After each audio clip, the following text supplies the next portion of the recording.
All right, so here we are again, the usual suspects of this podcast. And those who are, well, welcome to both listeners and viewers of Lion-Faced Guru podcast. Welcome once again. And in case if you are wondering, Carl and I, Simha and I, we are not wearing towels. We didn't come out of sauna, but these are tantric robes we're wearing. Although, going to the sauna in the middle of the day is one of the best things I know. So nothing wrong with that, but these are tantric robes. We have our bindis ready, the dots in the forehead, to let our listeners also know what is meant with bindi. In our Sangha, in Amrita Mandala, we use these bindis, these dots in the forehead. And, in modern times, well, let's say it was not so long ago. I can't really say because I'm not historically not that advanced, not that knowledgeable. But it wasn't that long ago when, if any one of you go to good old Google and start Googling images of Buddhas and Bodhisattvas from paintings, from statues, and of course, Hindu art, you will see that they both have. Also in Buddhist art, gurus and deities, Buddhas and so on, they have bindis in the forehead. And I have never really, well, I haven't really looked into it either, but I haven't heard of a how should I say, like a solid exposition of the history of bindis. But at one point in time, I think in India, in the time of Indian Buddhism, when there was both the classical vehicle of Buddhism in India and Mahayana and also Vajrayana, Mahamudra and Mahasandhi or Dzogchen teachings in India. During those days, before Buddhism was dispelled out of India, Buddhists also wore bindis, and that's why we still have in Buddhist art bindis are all over the place. But I think that in the mind of people today, seeing that somebody wears a bindi, it gets associated with Hinduism because it's the Hindus and Indian people who wear bindis. But we've started doing this because, it's our little effort, our little try to bring back some essential things. And in our Sangha, when we have ordained Sangha members, we have these robes, after our ordination, and also wear bindis. But wearing a bindi is not, you don't have to be ordained to do that in our Sangha. But anyway, that's why.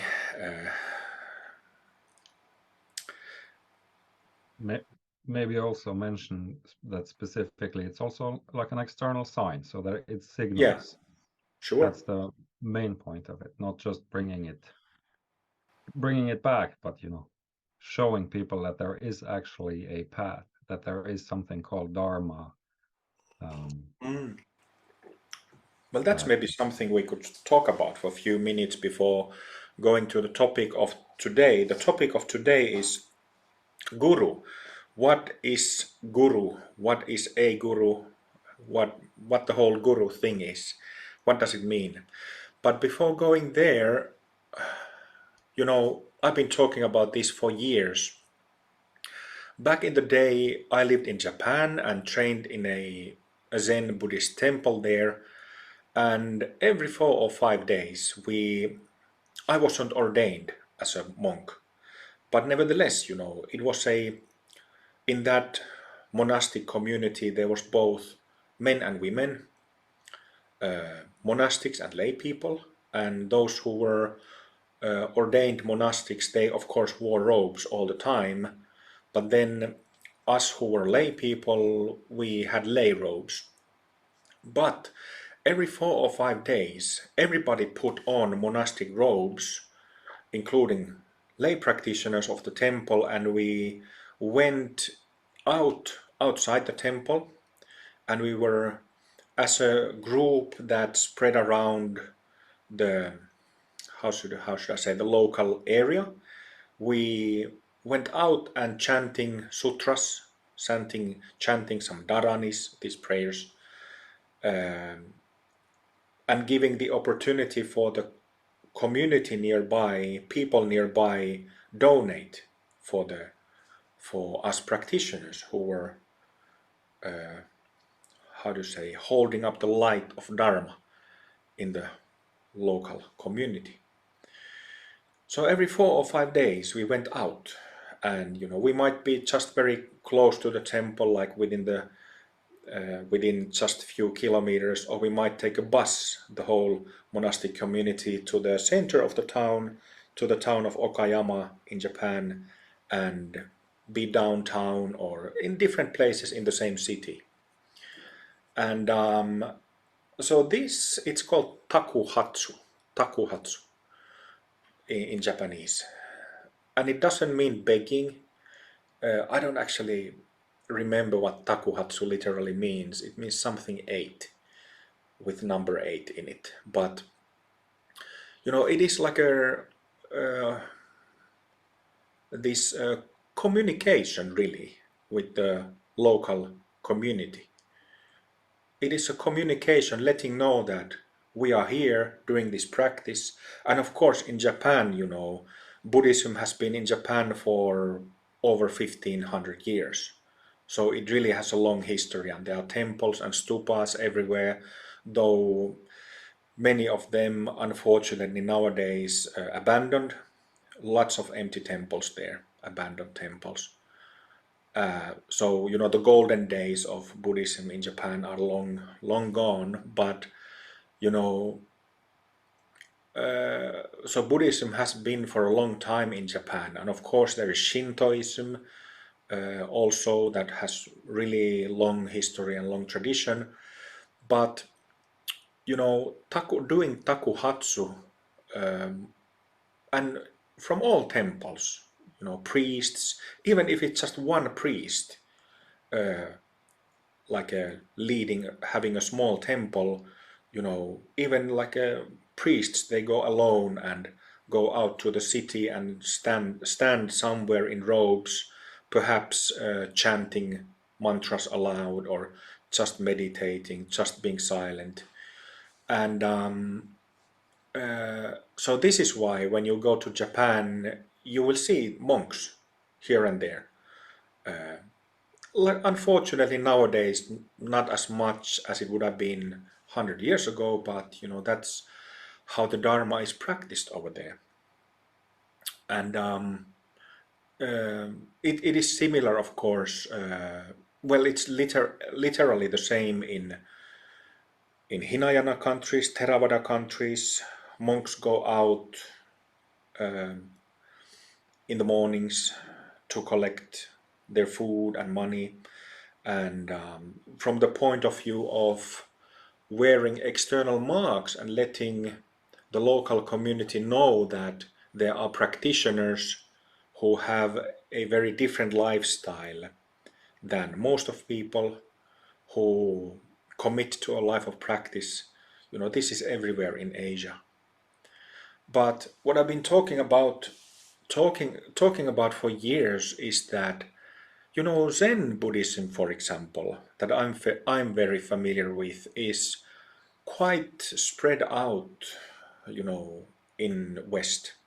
So there are lots of Zen Buddhist communities, and of course there are less monastics in the West, but there still are few monastics.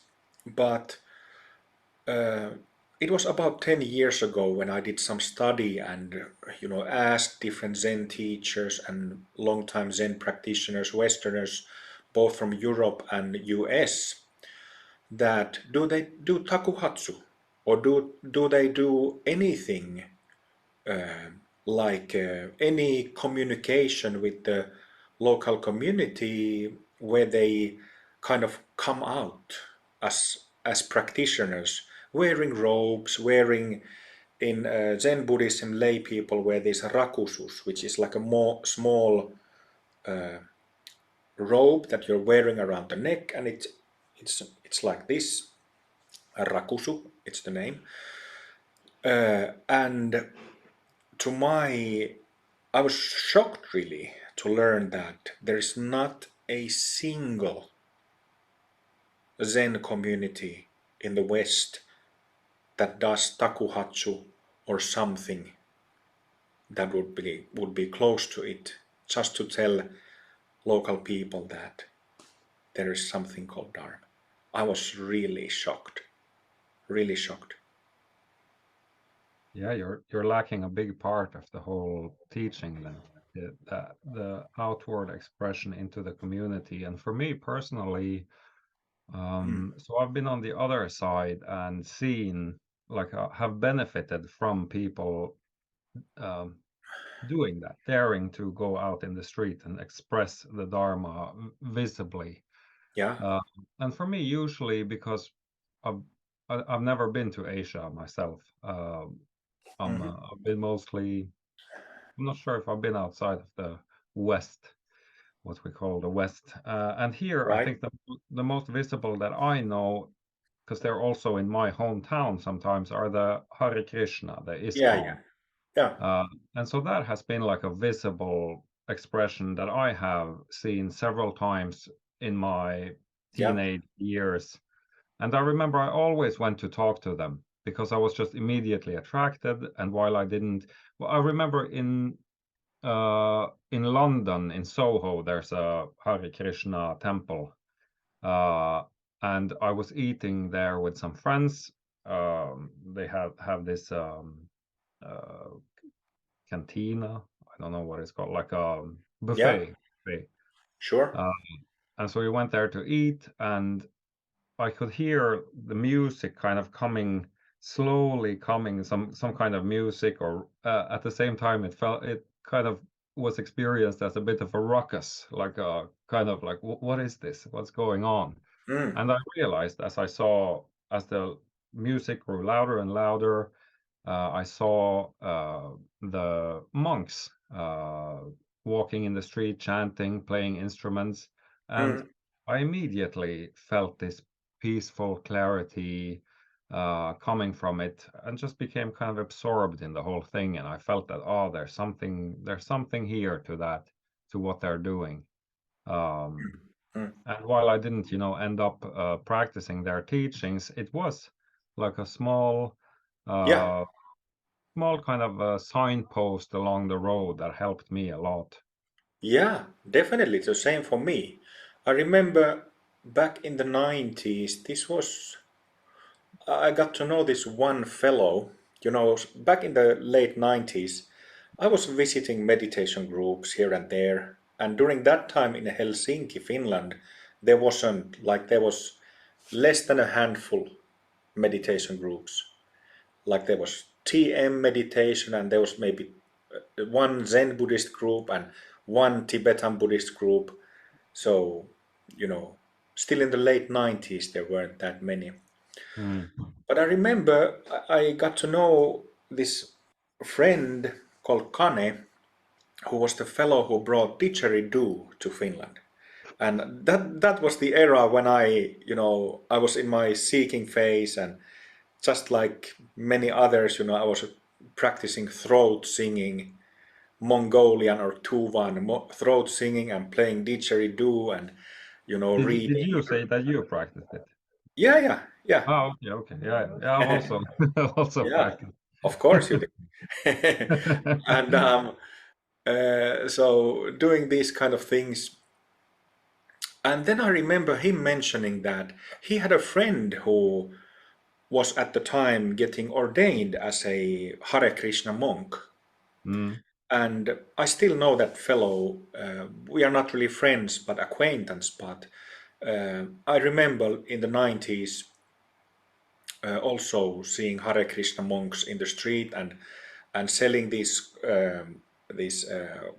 these balls made of these dessert balls made of coconut and vegetables, this sweet like Mm. desserts, and selling their books.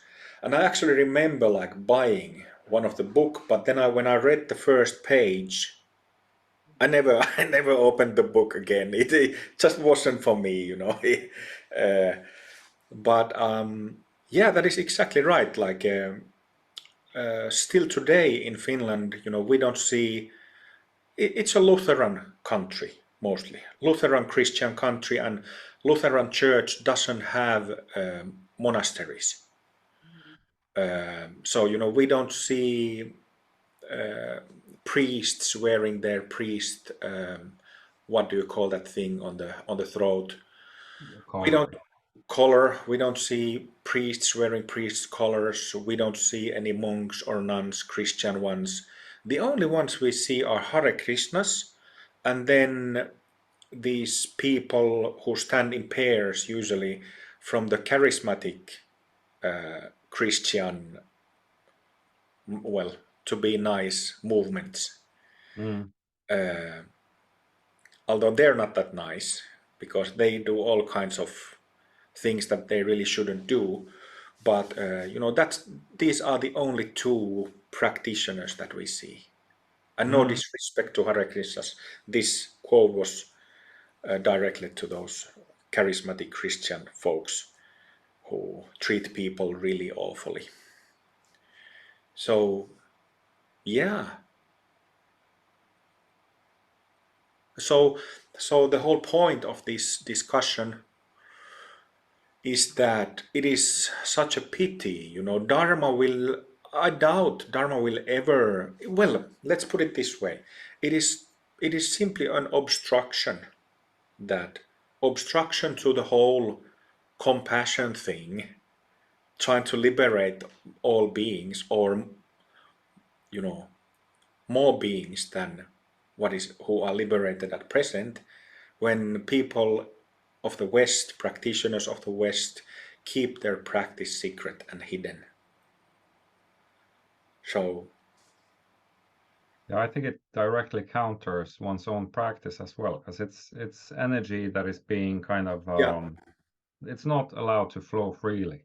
Because the natural expression, you know, everybody, or not everybody, but in my experience, you know, after retreats, throughout the years after retreats, it's like this natural kind of, I want everybody to see this. So in the periods like those, and in those instances where I have practiced in public before, it's usually been after retreats, which shows that there is this kind of, like, it's a right. natural movement of Dharma. It's a Mm, natural expression that a practitioner will um, sooner or later adopt if the practice progresses naturally, if it doesn't stagnate. mm, definitely. I remember when I was something like 17 in high school, I went to a music high school from 95 until 99. And I was something like 17, and then I came to school late, of course. And my friends came to me immediately telling that, Kim, you know, there was this monk here. I don't remember, I think it probably was a Buddhist monk who had been there wearing orange robes.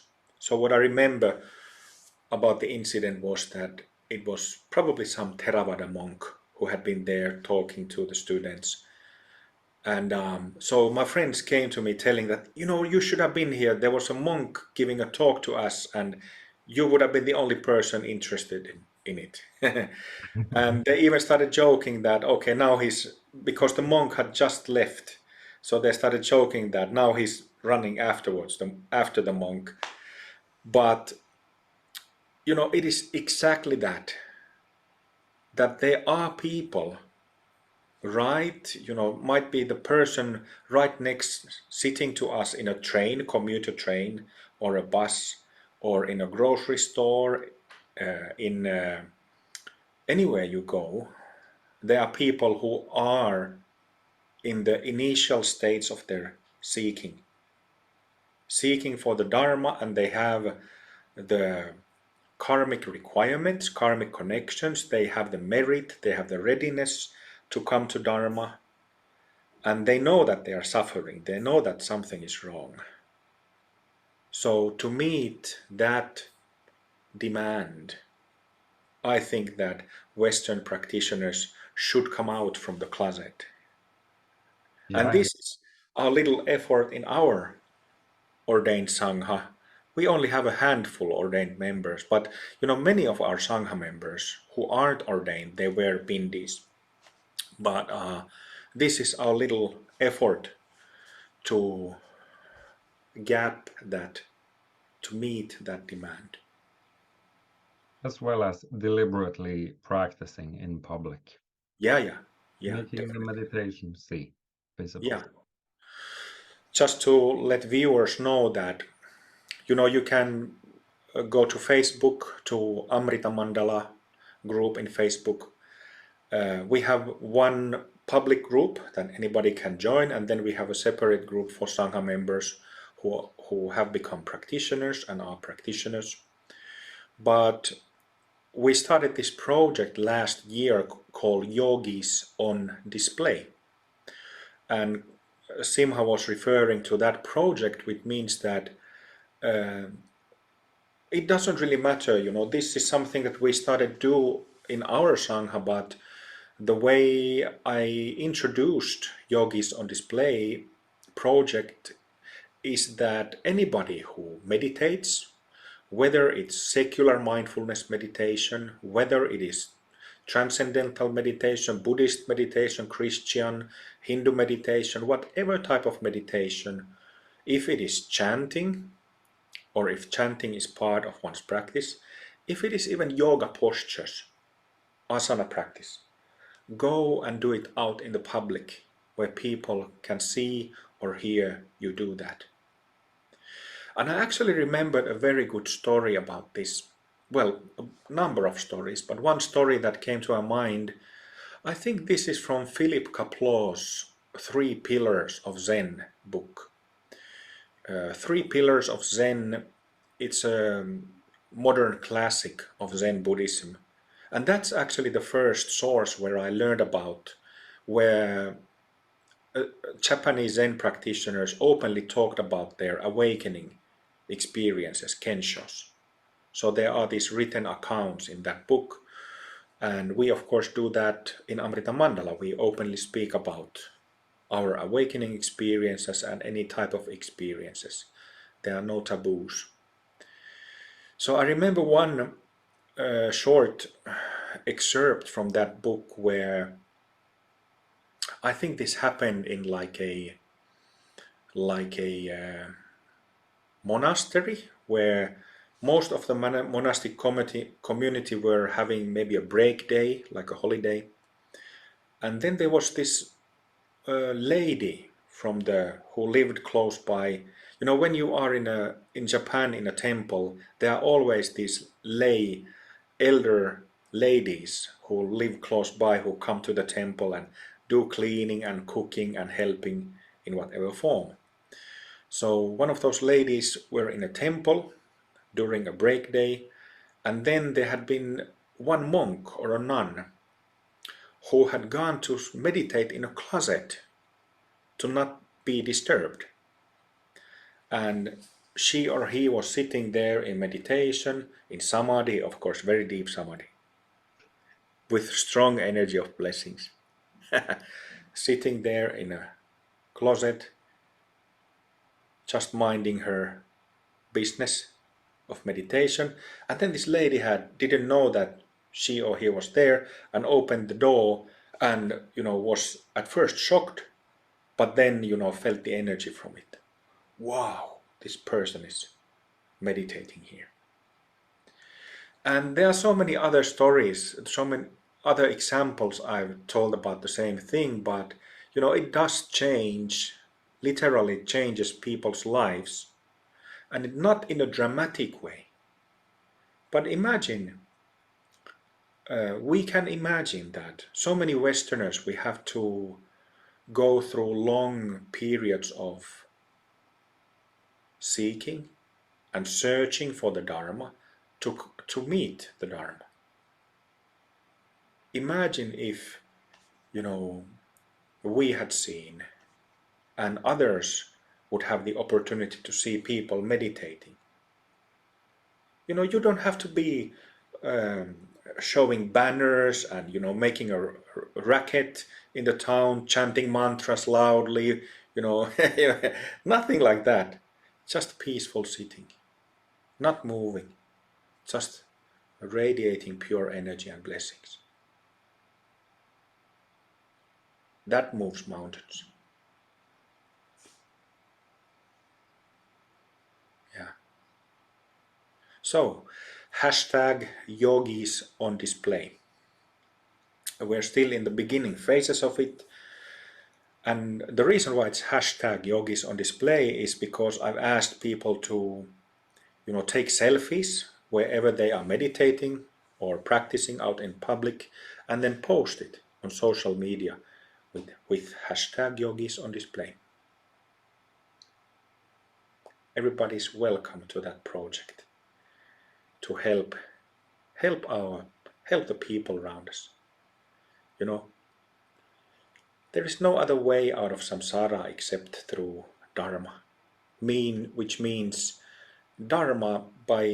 When I use the word dharma, I don't mean through a certain doctrine, through a certain method, because there are many methods and many different theories, right? Many different doctrines. But the way out of confusion, the only way out of confusion, is through non-confusion, which means to see and experience reality as it is. And Dharma is teaching of reality.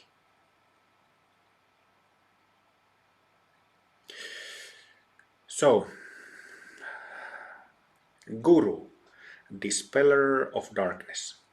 We chose that title because the syllables Gu and Ru means dispeller of darkness, light that dispels, throws out shadows and darkness.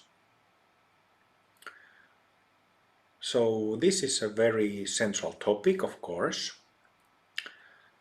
So I think first, before talking about other things related to Guru, the concept, we should define what a Guru is. Would you like to take a stab at it, Simha? Sure. So I think that, there is this kind of casual translation of it as Yeah, a teacher, merely a teacher. yeah, But that literal translation of Dispeller of Darkness, I think it encompasses some qualities of that which we call Guru that are important. And so the darkness that we're speaking of, or that is central in that sentence, is ignorance, existential ignorance. It is not seeing reality as it is.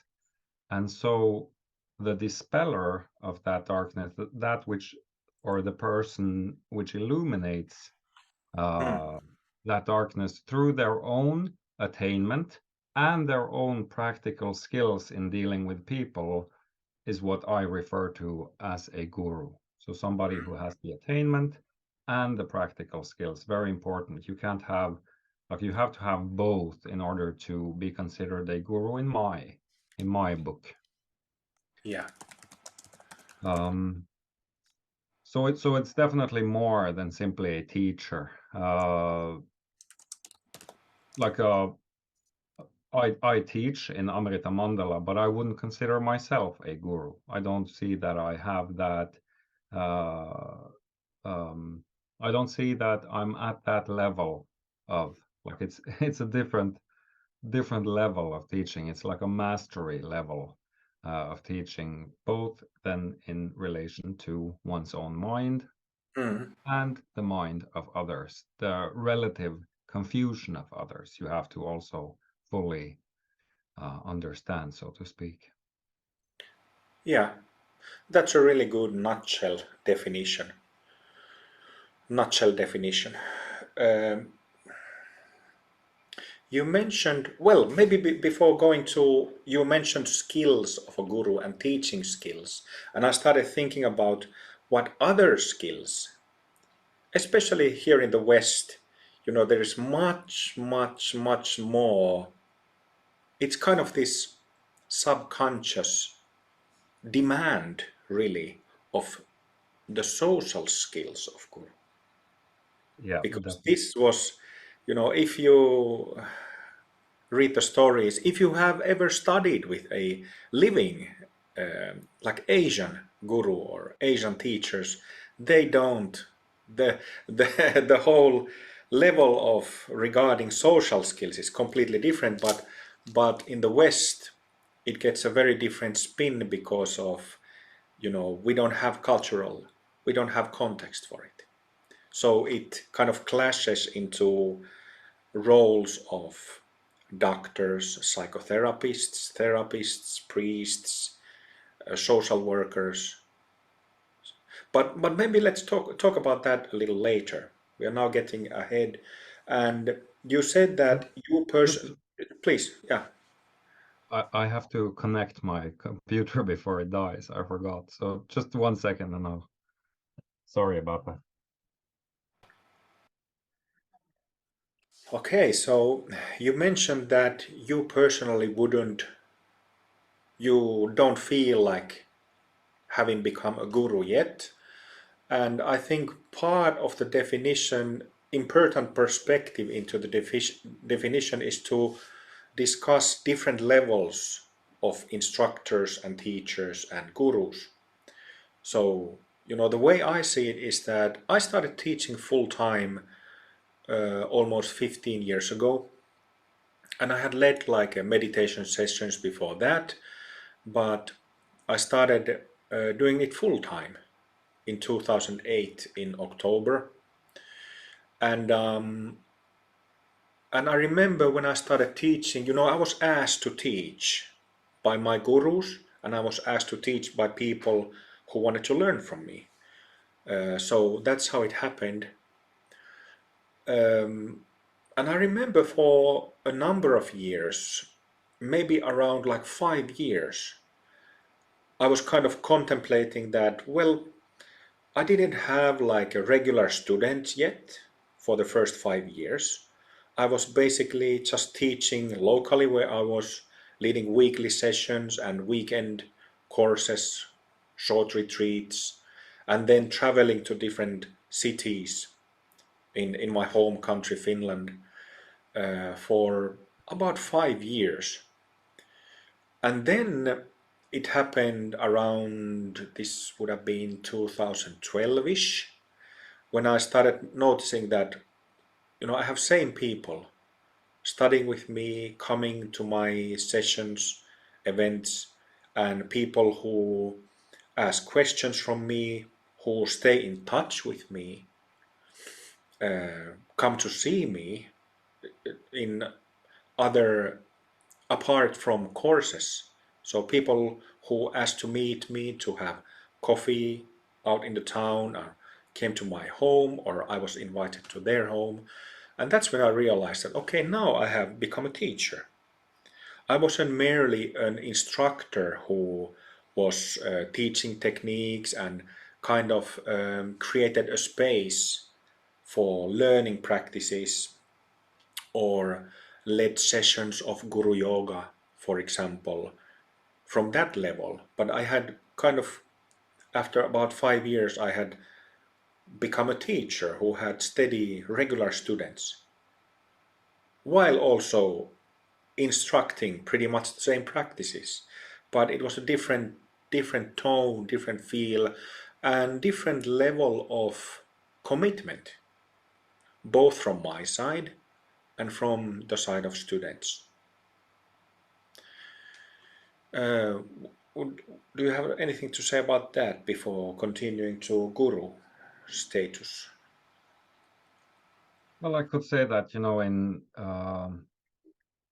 in my case, like my history has been somewhat different. I've been, Yeah, within an already established organization of Amrita Mandala, studying under you, um, uh, and but I would say there was so we didn't have like clearly defined titles, but of course, there are these principles at work whether you formulate them or not.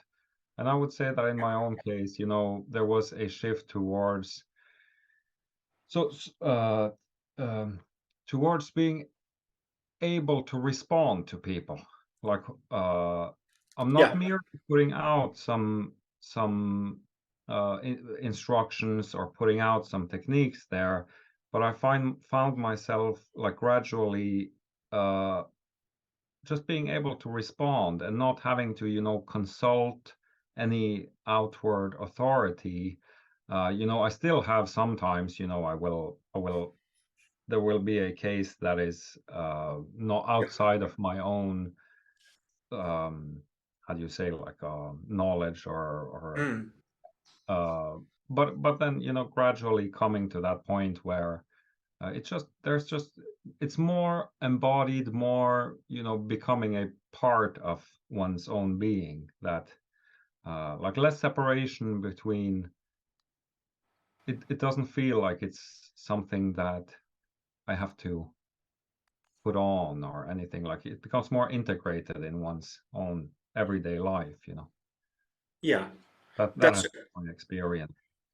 yeah, that's a good word. It becomes integrated. It's like it kind of becomes who you are, or to use an analogy, it's kind of the clothes that you wear. You realize that you have different clothes now that you did when you started leading sessions. So you've been teaching now for how many years? Five, four, five, four, five? If I reckon 2017 as the first course, I think, when I first started holding courses, and then it was somewhat, it has been somewhat patchy. Hmm. But yeah, in total, how long is it since 2017? It's yeah, Six. 6 years, six Yeah, years, so roughly. yeah. And of course it varies like how much you teach. And Mm. also I would say that how much you teach and kind of the drive, the internal drive you have towards teaching, because you know people don't, not everybody needs to, you know, get from being an instructor to being a teacher, and definitely not from being a teacher to being a guru, that we still haven't yet discussed. But so, it is perfectly fine to be an instructor throughout one's whole career. But some people have the drive. They feel that they want, well, maybe want is not a good word, but they feel the inner need, inner calling to become teachers, professionally. So, and of course, teachers can also have like a day jobs and teach at the side. But from my personal experience, you know, during those 5 years of being an instructor in the beginning, I taught lots of people.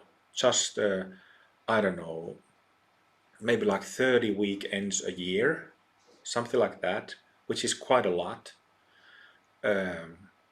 And then weekly sessions. So I was constantly meeting people, and a good way to express is that I started having a mailing list, right? So I was in touch with a lot of people, and then um,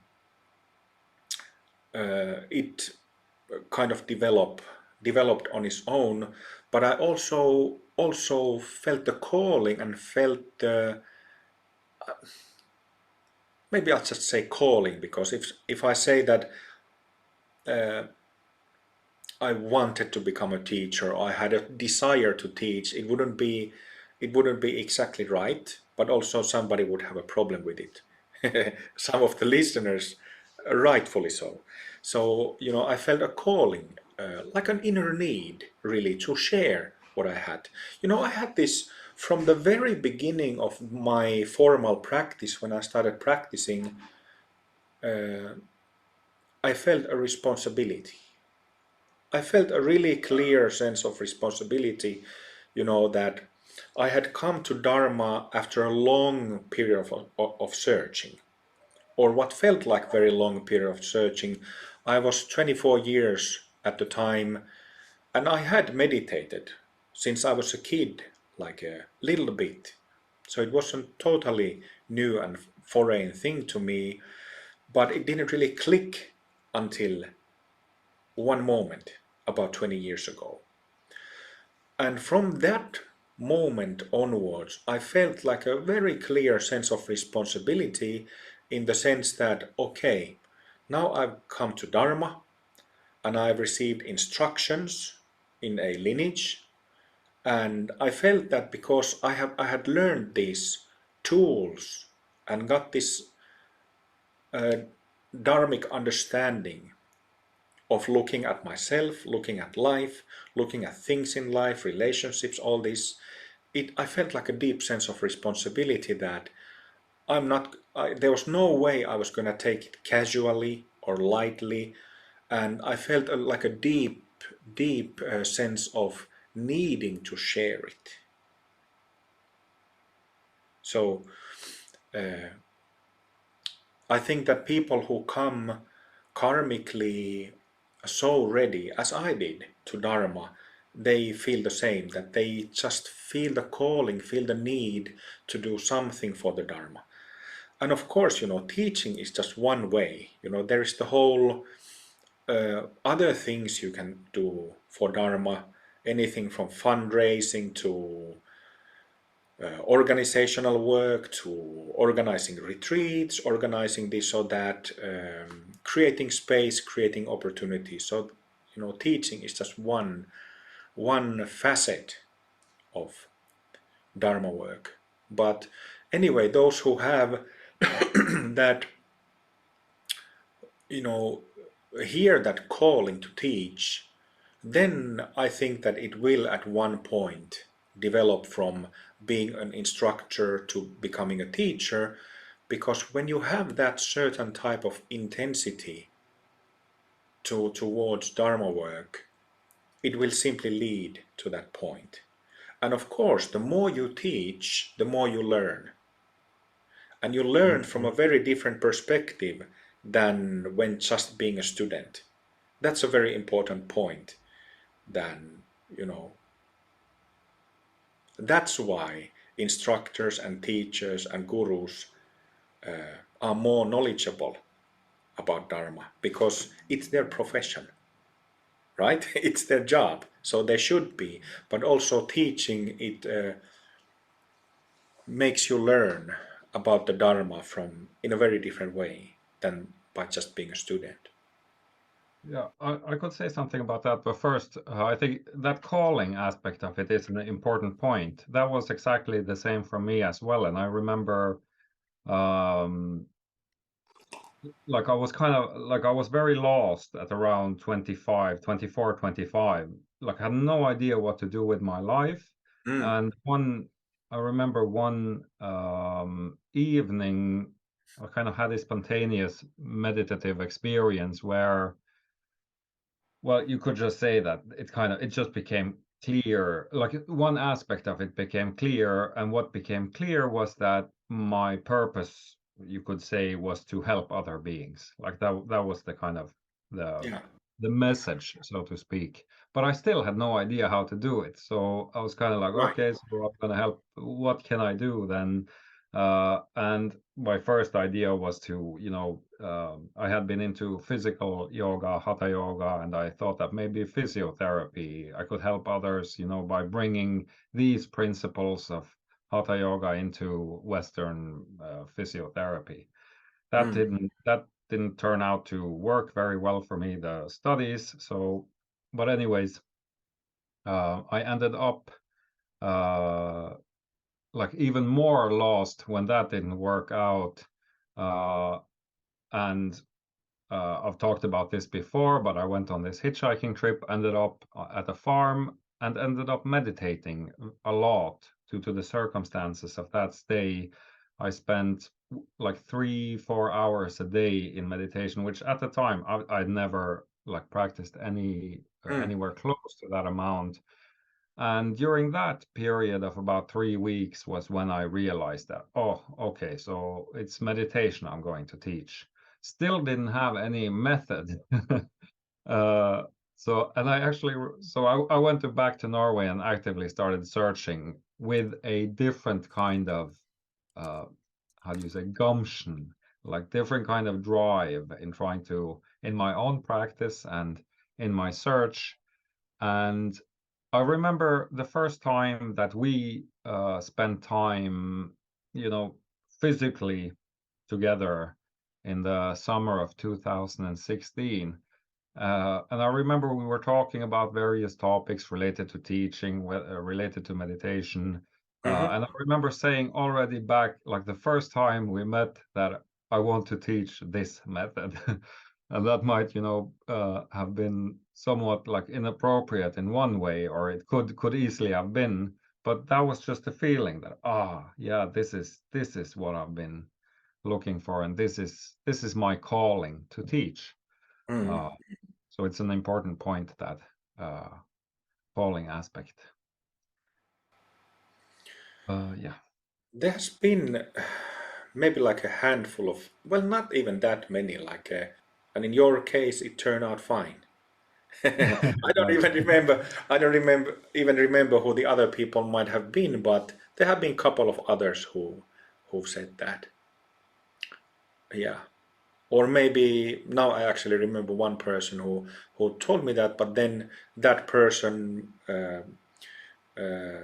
after some period of practice didn't, felt like finding some other method, and then he became a teacher in that method later, which is perfectly fine. I have no grudge whatsoever towards that.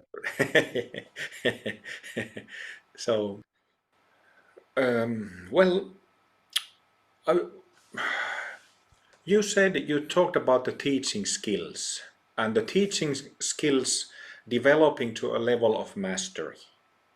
I think that's one characteristics of somebody who's a guru. And you know, just about the term guru, it is widely used in Indian spiritual traditions, and so maybe it's best for us to kind of, when we are talking about yoga tantra. So guru is somebody who is a master teacher of a tantric method, your method of yoga tantra. So who then has to have the experiences, meaning that has to have a significant degree of awakening slash enlightenment, significant degree of recognition of one's own basic state. Oh, this was something that I wanted to, by the way, define when Simha was just a couple of minutes meditation. Because meditation, the word is so many different definitions, so it's kind of all over the place. But we are Amrita Mandala. We both come from Amrita Mandala tradition or lineage or community where we practice tantric yoga. So what does meditation really mean? Just briefly defining that, because so that people don't confuse it with concentrating on something for long periods of time, then going states of one-pointedness and developing energy of one-pointedness that is discussed as samadhi in some traditions. We are neither talking about going into some meditative states that are apart or different from our everyday life state of mind. So I think that, and I think that it's although some people don't agree with me, some people would say that there is a lot of difference between Buddhism and Hinduism, and then the mind state of Buddhist masters and Hindu masters.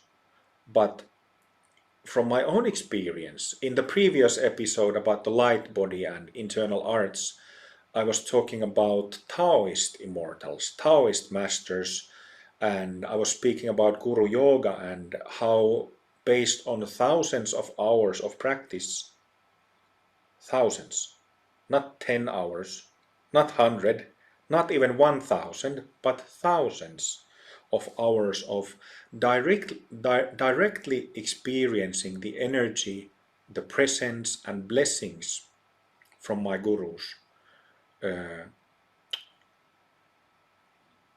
I have experienced this energy and experienced their state of mind. So I think I mentioned briefly also in the last episode, but I would like to mention again that what is meant by meditation, what is meant by basic state of mind or natural state of mind, is very clearly defined by certain Tibetan masters. So I would like to bring out Longchenpa, and Gampopa, who were masters of these higher levels or higher vehicles of Tantra, from the Mahamudra and Mahasandhi or Chokchen lineages or teachings.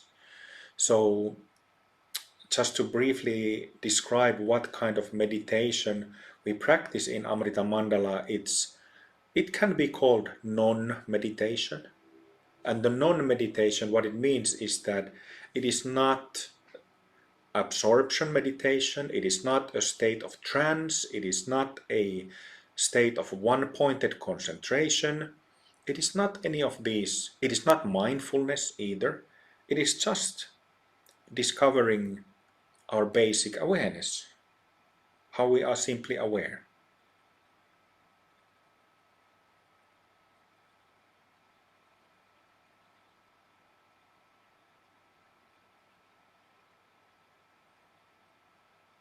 Like that.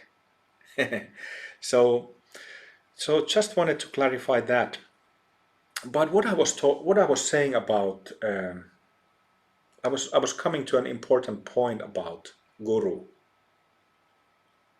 So I was talking about the skill set, I was talking about experiences. Yeah, that's how I got into defining meditation and speaking about non-meditation, because you cannot be, I would say that you can't even be a proficient teacher if you really don't have a solid lived experience of recognizing the basic state. Because if you don't, what do you have to teach?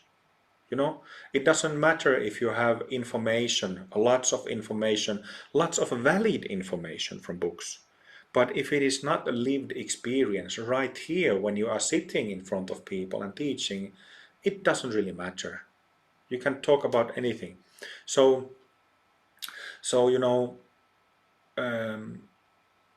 somebody who is a teacher, there is also energetic element to the teaching. Not only words, but you know, when you're sitting and teaching there in front of people, you are transmitting your energy. Not in the sense of like energetic transmission, can be also that, but you know, teachers should be able to give transmissions, pointing out instructions, you know, pointing out the basic state, nature of mind of people, really showing it to them. Okay, now I will show you. You feel my energy, you look at me, and I'll show you. Teachers should be able to do this. But even when there is no formal transmission, formal situation like that, the energy is transmitted. So you don't have anything to transmit if you don't have solid recognition of the basic state. And And in the case of guru, well, from my own experience, and I know that some listeners don't really like at all when I say that I am a guru, but I feel like I am. And it's been a long process to come to this point. And to me personally, it is not like there is no fascination regards this, and no mysticism either. I'm a really pragmatic person, and I don't like BS at all, especially BS in the context of spirituality, Dharma. That's one of the things I dislike the most. So, you know, and just to be clear that, my experience of being an instructor and teacher and now recently a guru, it is hard work, man. It is full-time work. You don't get enough paid for it. You just don't. And it is really hard work. Like, so lots of stress. Let's put it like that. Lots of strain on your body and mind, you uh, know. and I Yeah, think one point there to continue, like on what we were saying about the integration. Like I think that one of the ways, one of the reasons that guru is kind of that when one becomes a guru, it's even more work, is that there is no time off. You're always on, because it then is fully, or at least, well, fully integrated with your everyday life. So it's not like your guru when you take on your robe or clothes in the yeah, morning, you take them off, you're not. It's always on. And I've experienced this in your case. It's not like you're always, just to clarify to people who might get images, it's not like sitting on a throne all day long and yeah. being very special all day long, but although you do all of the no, I'm kidding. um but in everyday casual life, I've noticed in your case that if a opportunity presents itself naturally for teaching or for whatever, it just comes up in the moment without any pomp or anything added to it. It's just a teaching, and then we continue whatever, like a casual, whatever we did before.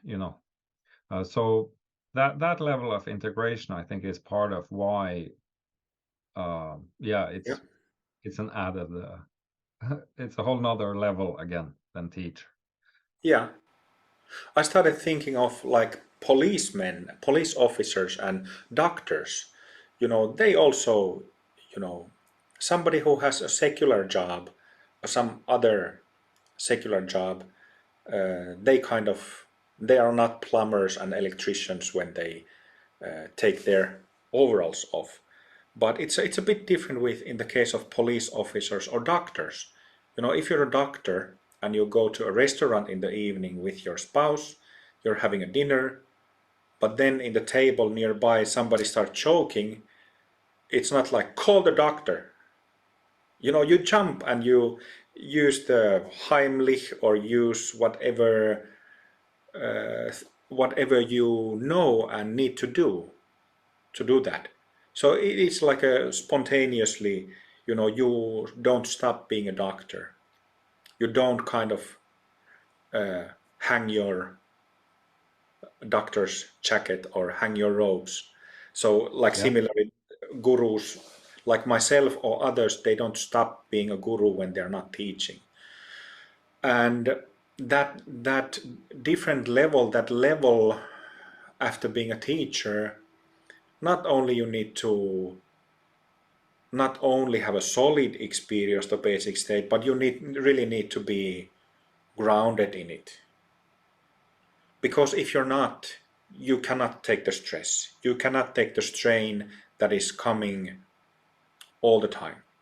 And from the perspective of my personal life has been very demanding the past several years.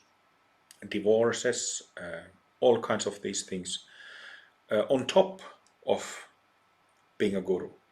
So, it is a very different level, and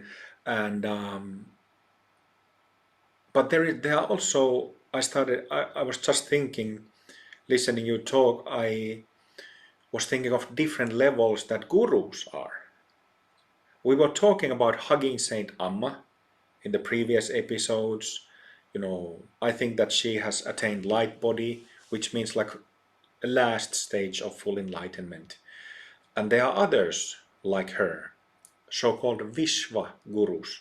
Vishwa means world. So it's like guru of the world, guru of the whole world. And I'm not there yet, because I haven't purified my meridian system, so I couldn't take the strain that she takes, for example. But I can take much more than I was able to several years ago under a teacher status. So not only that I feel that I have mastered most of the method that I teach and have founded, Amrita Mandala, but I also feel like I can instantly, when I hear of any type of practice from any tradition, I instantly understand what that practice is, how it works or doesn't work. I understand the category of it. I understand whatever practices. There are no practices to me anymore that are a mystery to any degree. So I think this is also because of my many years of teaching, but also many years of studying my mind and studying different practices and teachings. But one thing that when we started recording an hour ago, you mentioned teaching skills, and I started thinking about social skills. I briefly talked about this at some point. And there has been lots of misunderstandings and clashes. Amrita Mandala, our community, is not part of the establishment, so to speak. So we are not formally connected with any established lineage of Hinduism or Buddhism or Tibetan Vajrayana Buddhism. We don't have such ties. We have casual friends, but that's different. Amrita Mandala is not an established lineage, and we are on our way to establish it. But this social skills of a guru, well, it's kind of a wide range topic, but just to give an introduction, what I mean by it, teachings of Dharma, teachings of cultivation have been brought from larger Asia to West and all over the world, other parts of the world than Asia, the past 100 years. And especially, you could say, the past 50 or 60 years. And I remember you briefly mentioning this in the last episode about the light body, that people don't have context for spiritual practice, Dharma practice. It's a new thing. Like when we, our parents, previous generations,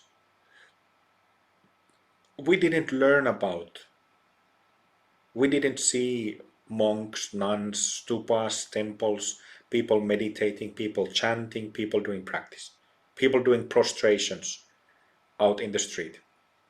So, we don't have a context for spiritual practice, and we also don't have what I think that practitioners of the modern world are struggling with is understanding what guru is. And they kind of confuse it sometimes. I've also been confused, as a teacher and more recently as a guru. People have confused me, like sometimes thinking that I'm a parent, their parent. Sometimes thinking that I'm a therapist and apply whatever rules they think therapists need to follow. I'm not talking about any questionable sexual, nothing like this, but just, let's just say that Dharma teachers and Dharma gurus are not therapists. And therapists have their own clinical practice, and they have the rules that they need to abide to. But it's a different set of rules in Dharma, because it is a different purpose, right? And that purpose is it's very important to understand what the purpose of Dharma is. And then confusing me as a doctor, as a priest, as a, well, of course, I would like to see people would see me, my students would see me as a trusted friend and trustworthy friend. But then if my students view me as a, friend, we are pals, without understanding, forgetting what my position is, what my work is, job is, that's not good either. A couple of times it has happened that I've met people first time in person at the beginning of retreats, and they come and slap their hand on my shoulder. Nice to meet you, you're such a good guy. And I've, the hair in the back of my neck go like, it's just a moment away before the tiger leaps, But I can't blame people, because they don't know. They don't understand what a guru is. And but people should study these things. And this is the reason why I've told my students, up to the point that I'm fed up telling them, that they should study traditional Dharma from books, from different groups, go see different teachers, how their students, observe what's the dynamic between teachers and students in traditional setting. Because we can't change the basic laws. We can change the culture, but we can't change the somebody will get pissed off if I use the word hierarchy, but there is hierarchy. Just like when you go to university, you don't start questioning the authority of a professor if you just came in the door. You just wouldn't do that. So I don't remember where I was getting to, but nevertheless, there are challenges in regarding how Westerners or the modern people, how they kind of understand or don't understand what a guru is. And there is lots of, people expect that you should be like a parent sometimes, you should be like a therapist with therapeutic set of skills, and this and that. Life coach basically is one. Yeah. And I think that, like some listeners might get the, like when we speak like this, when you speak of, being too casual, or like, I think I know that some might get the impression that you are like taking yourself too seriously in Yeah, a yeah, way, kind of putting yourself above others but yeah. I think that's like fails to recognize what is the essential case, and why there are these uh like you use the word hierarchies. It's a natural hierarchy. It's not a imposed hierarchy. And you see that hierarchy only if you realize, or if you get in touch with the significance of the relationship that is between a guru and a student. That there is this underlying significance founded in the results, or like founded in the reality of mind, that is the foundation of the teaching again. And Yes. that significance is what kind of brings that, like, so it's not like everything goes, kind of like there's a natural order there. Yeah. Yeah. I remember you're also a fan of Joe Rogan, and well, he's the world's most famous podcaster nowadays, and I've enjoyed many of discussions he's had with different bunch of people, especially the stand-up comedians. I love stand-up, and with my background, which is really colorful, I like rough humor. So, but I remember Joe Rogan telling a story of him having adopted a pit bull from a dog pound, and he had this pit bull that was really aggressive towards other dogs. Like it started barking aggressively in the presence of other dogs, and he he took this dog to a dog park. You have fences, and you have dog people go in with their dogs and they let their dog loose. Dog park, I guess you call it. Mm. And so this pit bull, it wouldn't let other dogs to come close to it, and it wasn't biting them, but it was scared of other dogs, so it barked at them aggressively, keeping them away. But then he said that there was this guy who had a wolf dog, and he brought that wolf dog into the dog park, and at that moment all dogs, including Joe's aggressive pit bull, went immediately behind him, because they somehow, the dogs saw that that's not a dog. How Joe said it was that that's not a dog, that eats dogs. So it is a bit similar thing with Dharma teachers or masters and students. I remember, when I remember so many times when my fellow practitioners, Dharma sisters and brothers, when I remember my days of training in the monastery, those people there, because you practice with them, even if you didn't know on a personal level, it's such a, it's just the way how I feel, at least it molds people together. So I remember with so much love.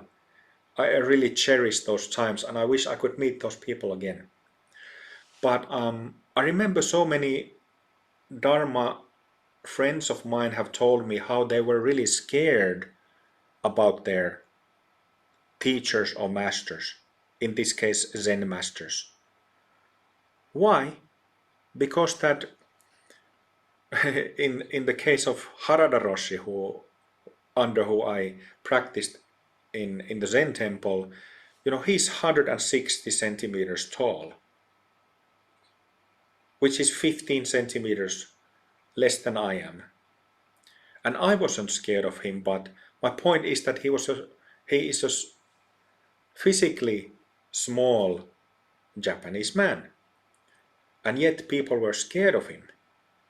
Not because he was erratic in his behavior or said nasty and evil things. No, because of his energy. Mm. So strong and powerful that it's kind of like that wolf dog. Whoa, I'm not feeling safe. That feels dangerous. Is this danger? Is this safe? you know, So I think that lots of people have that when they meet a genuine master. Like I have the highest regard for Ammachi, for example, and hugging Saint Amma, she's a embodiment of the Divine Mother. So she has her own set of rules. That's a fascinating topic, but you know, embodiment, avatar of Divine Mother, and she is known for hugging people, being so loving, and that energy of Divine Mother. It's so soft that it penetrates through everything. But that energy is very strong. And I think that this energy, despite of her being an embodiment of the Divine Mother, also makes people sometimes a bit, and I'm not sure about this, Yeah.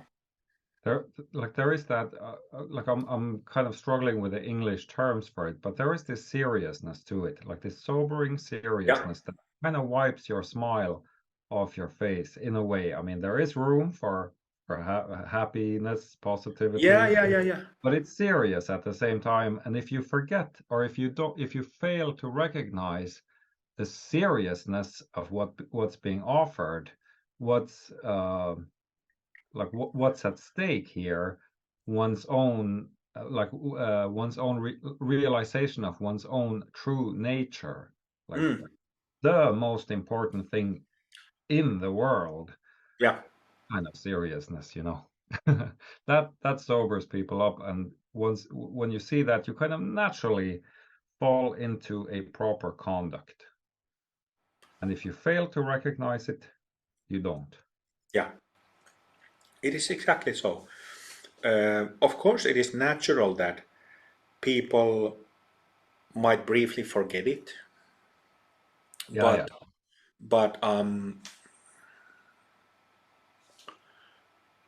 it is really being in the presence of somebody who is genuine. It tends to cut through superficial layers that is the bullshit one has in one's mind. And that's, of course, that's an immense gift. And Uh, it's the meaning of the word guru again. right, Dispelling the darkness, ignorance. Dispeller of Darkness. Um, should we take a little break at this point? Sure.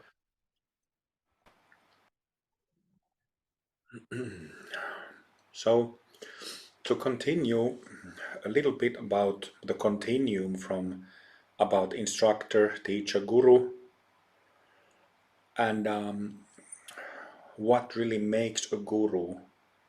That word gets so easily used nowadays, and wrongly used. And now that you call me your guru, and I say I'm a guru, it's my profession to be a guru. So many people will get upset. I say that it's wrongly used. But anyway, you are allowed to have your opinion. I have mine. No harm done. But anyway, uh, the role, the meaning of a guru to a practitioner. In my last book, well, not it was not only authored by me, but also a number of my students who gave their wonderful first-hand accounts of their attainment of the first type of enlightenment.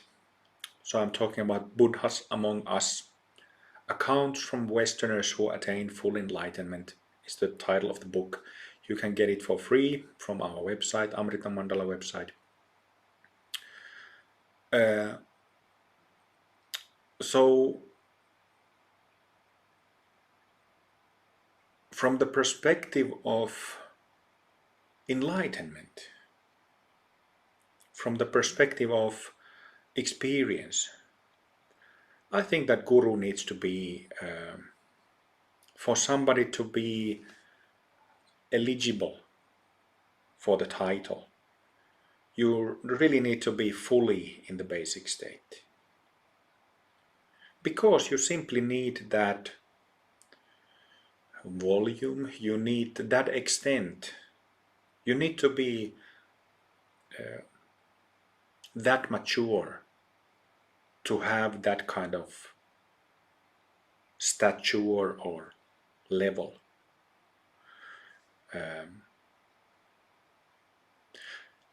And something that I think is very important is that, well, you can kind of be a guru, like be a master and teach students at a very foundational level and not much higher than that, and remain a guru. But I think that what is really important to being a guru is that you make gurus. That you not only have your students attain the same level or even higher, but that you actually produce gurus who then are to go out into the world and do their work. So, yeah. That's a fully, that has always been like a natural, inherent part of lineage. Like, Yeah. how else does it continue than by through ideally actual gurus continuing the lineage? Yeah, and just to maybe, I don't mean to repeat, I don't mean to make this podcast episode boring for you viewers and listeners, so my apologies if it is. But it is hard work, man. It is, like you said that, some gurus sit high on their thrones and give their wise advices about anything they're asked. Sometimes you hear completely ridiculous stuff. And one important point is that if somebody is a teacher or guru of Dharma, master of Dharma, they are master of Dharma. They don't necessarily have much experience of marriage, sex life, financial troubles, mental health problems, addictions. They don't necessarily know any of those things. They only know things related to their teachings and methods.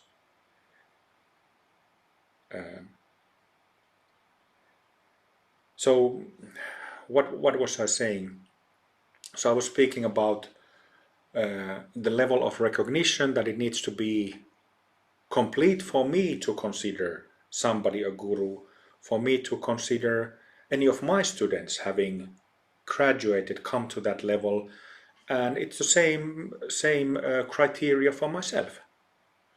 But also that point that you then need to be, I think that you need to be able to, in whatever way, and this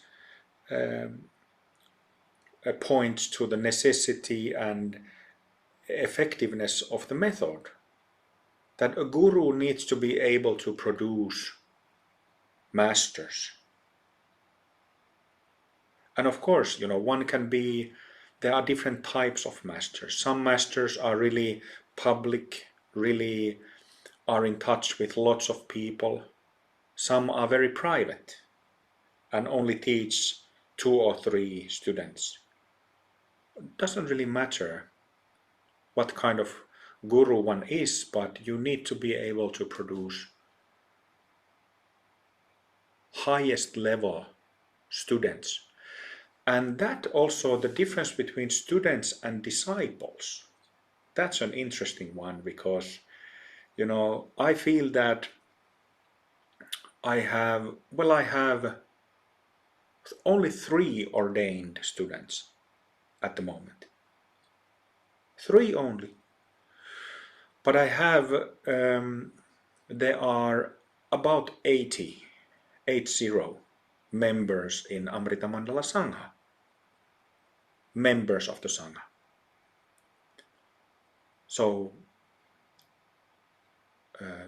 if I think about it, and it's not like a black and white classification, but in that Sangha of about 80 people, I have heart students or disciples. Then I have, students, some of whom might leave, some of whom might become heart students.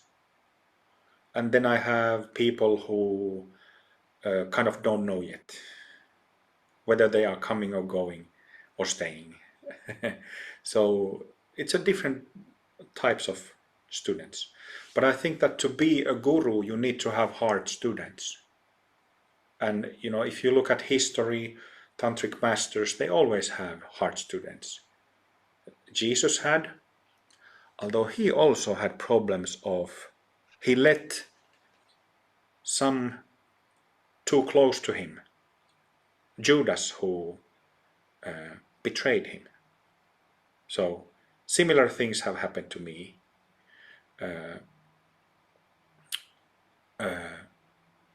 And then Padmasambhava had his disciples, Dudjom Lingpa, all this, everybody. Also Ammachi has heart disciples, heart students.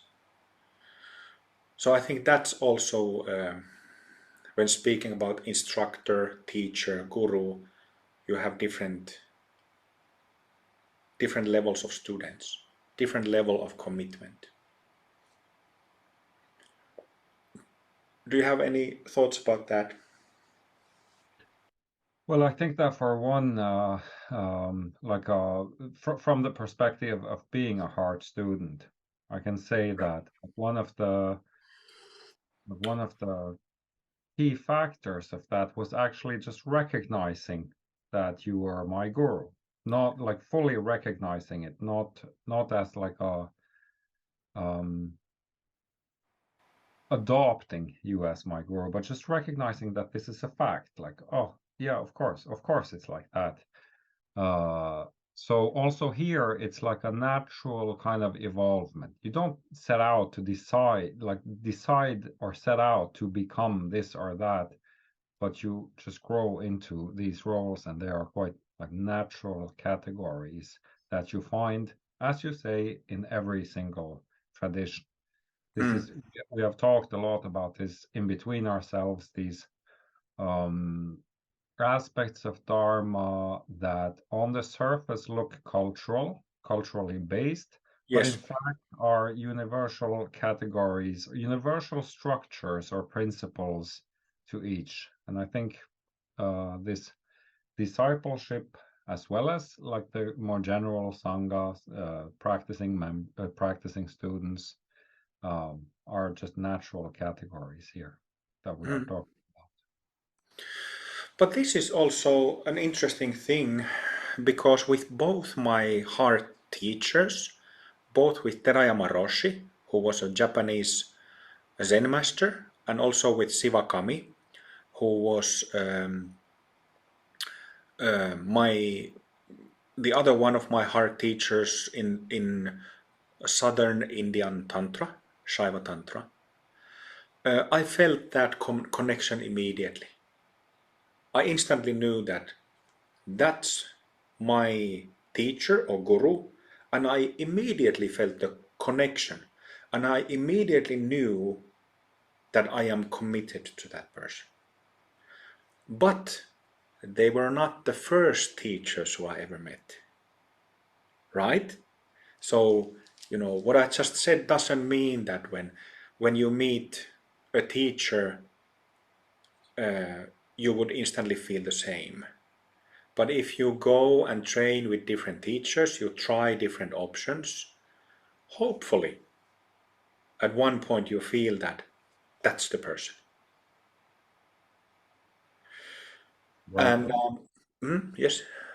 Well, as you were talking about it, I just realized that yeah. Well, when I discovered your teachings, when I got in touch with you and we met, Mm, it was there from the beginning.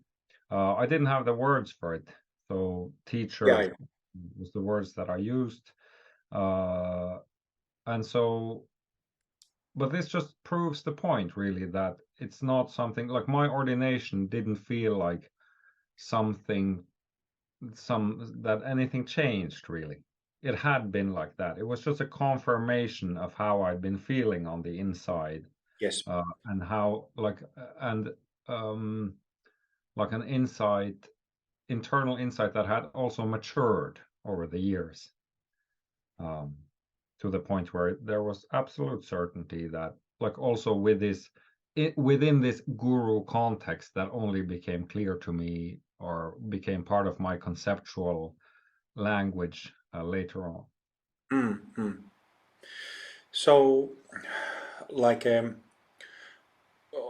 is only natural, just like I mentioned Jesus Christ, that Jesus had 10 or so heart students who I'm sure he gave teachings in a different way than the way he taught wider population, or people who weren't really inner circle indoor students. Um,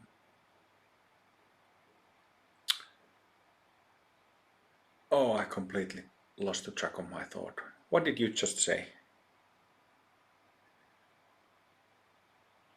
Well, I was talking about this, just like ordination being a confirmation of a Yeah, inner yeah, state. yeah. Sorry.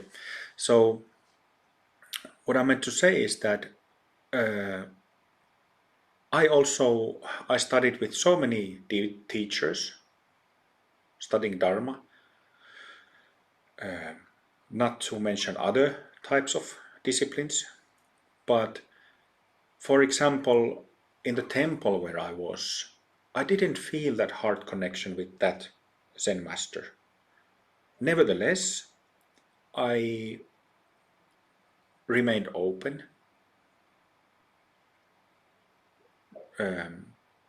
was a good student. I think we both knew that it was just a matter of time before my time there was up. But when I was there, I used my time for studying, for studying myself through his instructions. And in that sense, I still highly respect for what he gave me and what he taught me. He probably doesn't even remember me because it's been so long and there are so many people who come to this temple, but to me his gift is still precious. And similarly, looking at people in my Sangha, my students, there are student people like that. And this is natural. There was even one student who uh, perfected 10 bhumis, meaning realized emptiness. And after that, she found her heart teacher. Isn't that interesting? That this can also happen. Because she and we never clicked on that level. Actually, I think it was a bit challenging for both of us to even kind of communicate because it kind of didn't match on that level. But nevertheless, she practiced my method and got the benefits, which is wonderful. But then she found her heart teacher, her guru afterwards. So there are no set rules. So, you know,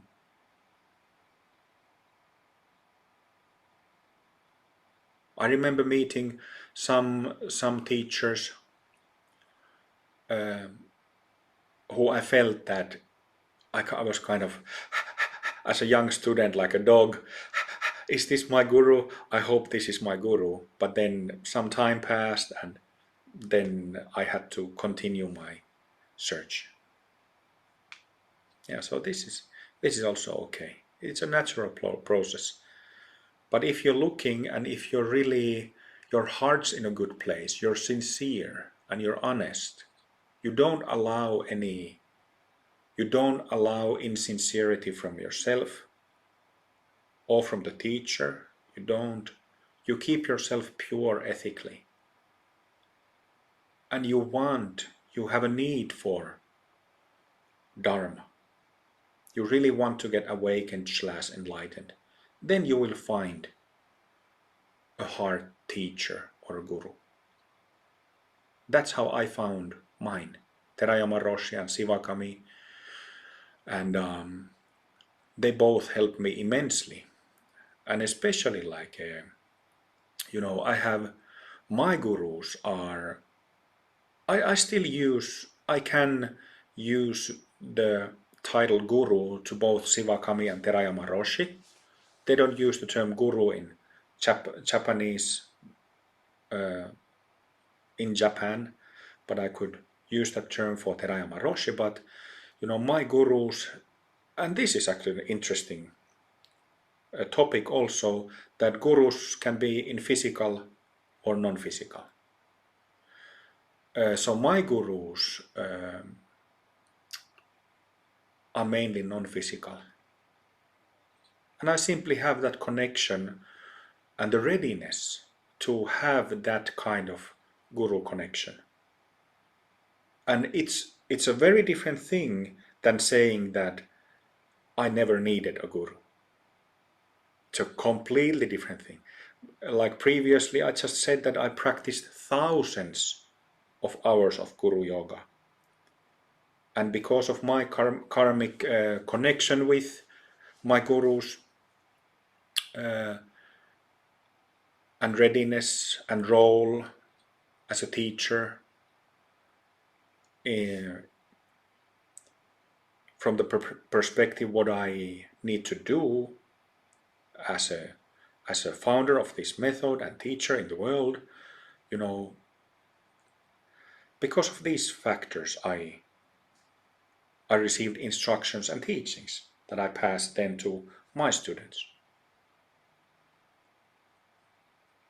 Well, I think that one important point for listeners who aren't familiar with the concept of non-physical guru, maybe Right. we should describe a little bit about what guru yoga is, how it's like how one can experience the presence of a non-physical guru. Yeah. Go ahead. Uh, so the practice of like guru yoga is kind of like a staple practice of the whole tantric path. I like to call it like it's the open secret of tantra that you can Yes. actually hang out with gurus regardless of distance in time and space. Yes. And so, in the practice of guru yoga, so guru, we've already defined yoga, meaning in this sense, I guess, like a union or like mingling one's own mind with that of the guru's mind. And so, the way that it's practiced is that one uses one well, I usually explain it that it has three levels. So there's the outer form of Guru Yoga, the outer form of the practice, which means the basic instructions, including mantras, including any visualizations. So in Tantra, mantras and visualizations are usually considered like the primary tools. And if we take mantra of, say, Guru Rinpoche, it would be Namo Guru Rinpoche, and you would then, the outer form of the practice would consist of chanting that mantra, either silently or out loud, or you could simply ask a prayer directly. And that outer practice, outer form of practice, leads to the inner experience of Guru Yoga, which is the actual energetic presence of the Guru in question. So usually when we point out this blessing, what blessing means to beginners, so we're talking feeling into your own body, feeling into your own mind, and you simply notice what happens, like what kind of flavor that mantra brings to your own body mind. Like there is might be subtle, but there is a change in the atmosphere Mm. of your own mind. And you simply notice that, and you kind of keep relaxing into it, kind of allowing it to soak into the whole field around your body, your whole body. And this is what is meant by blessing. And it once you kind of get a hold of it, it's a very concrete. Like it's not like you have to sit there and think, Yes. is something happening here, you know? Yeah, yeah. It's a very concrete, like obvious experience. And it does indeed feel like you're sitting with, in the presence of a very loving, very kind, uh, very grounded being. And so, through using that outer form, recognizing the inner meaning of Guru Yoga, this again leads to the recognition that the very qualities that one experiences um, as the blessing of the Guru, as the blessing of the Guru's mind, like the qualities of the Guru's mind, are indeed the qualities of your very own mind. Yes. And so this is then usually referred to as the secret level or secret meaning of Guru Yoga, which is again the purpose. It's this practice in the West, I think, well, I know that it's usually seen as like having this kind of religious, like mystical. Well, Right. it is mystical practice, but uh, having this kind of religious worship feeling to it, Right. and people immediately get scared of this worship aspect. But it's there, and therefore it's important to point out that the whole purpose, the foundation of the practice is that you actually recognize your own nature through it. So the guru is there to recognize, to help you recognize your own nature, your own guruhood in that sense. Yes. Yeah, so first and foremost, this episode being titled Dispeller of Darkness, Guru Dispeller of Darkness, it is the self-based habit patterns that creates like a dark cloud in one's mind that is dispelled, and not momentarily, but forever. It's meant to be permanent. And it is this in Tantra, just like Simha explained, there is this process through mingling with a guru that helps immensely in getting there.